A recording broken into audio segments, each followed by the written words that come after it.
So far, we have seen how Siya did not give any importance to the Rao family and also refused to go with them.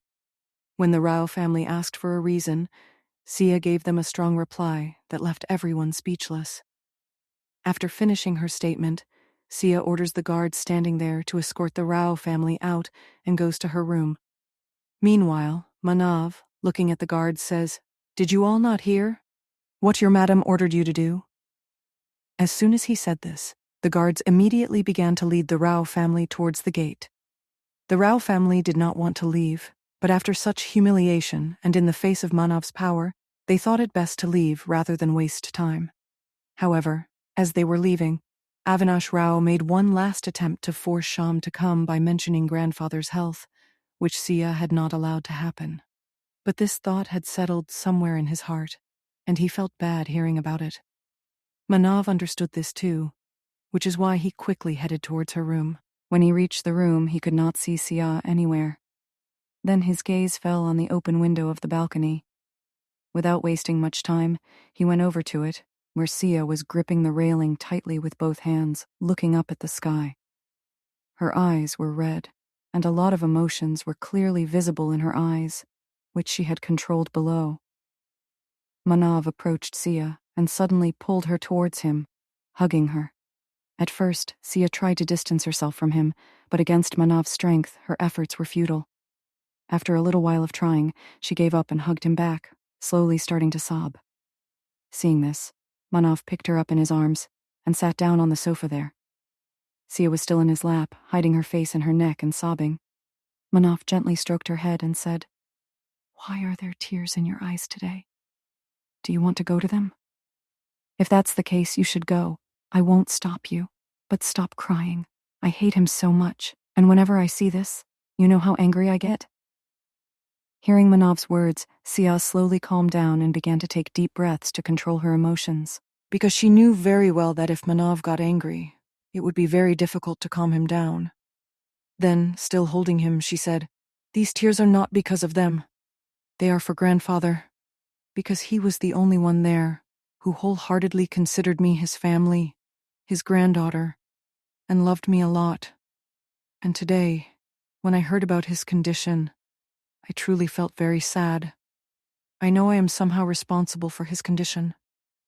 But Manav listened to her calmly and said, "But what do you want now?" To which Siya replied, "I don't want to go there. Whenever I see them, I remember everything that happened to me, and I won't be able to stop myself. I don't want to go there. I don't want those memories. But I also want to meet grandfather. I don't understand what to do."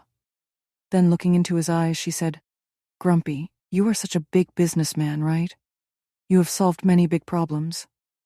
Since it's business, tell me the solution to my problem. What should I do?" Manav looked into her eyes and could read the emotions coming through them well. In her eyes, at that moment, he could see love for grandfather and hatred, anger, and fear for the other members, which she was trying to hide.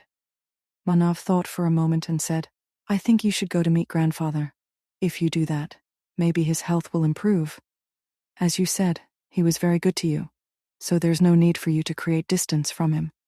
To which Siya said, "But they will all be there too."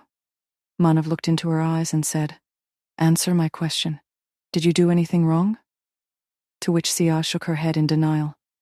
"Then do you regret anything you did?" Siya thought for a moment and shook her head again.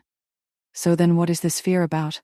To which Siya replied, "I understand everything, what you are trying to say, but all of that is buried deep in my heart. I won't be able to forget it so easily."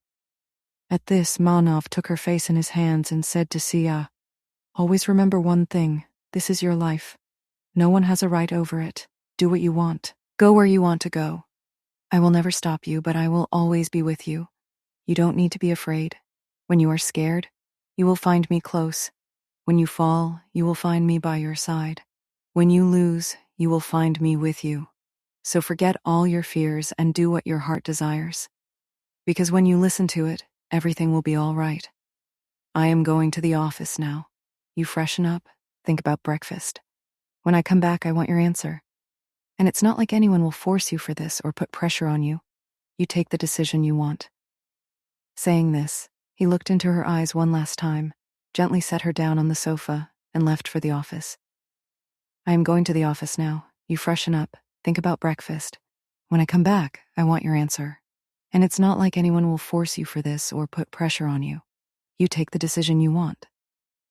Saying this, he looked into her eyes one last time, gently set her down on the sofa, and left for the office. "I am going to the office now. You freshen up, think about breakfast. When I come back, I want your answer. And it's not like anyone will force you for this or put pressure on you. You take the decision you want." Saying this, he looked into her eyes one last time, gently set her down on the sofa, and left for the office.